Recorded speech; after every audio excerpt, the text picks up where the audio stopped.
So thunderstorm, lightning, etc., so on doesn't mean fear, it means opportunity, right?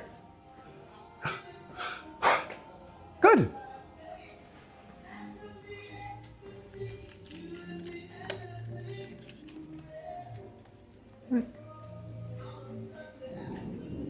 Good.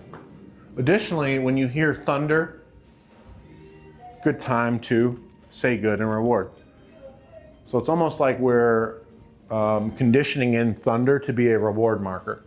So thunder predicts a reward, right? Good. Ooh, I like thunder. I have about 5 of them, and I just preemptively stuff one side so that they don't get their paws dirty. I'll stuff one side, I'll freeze it, and in moments of need, I'll pull it out.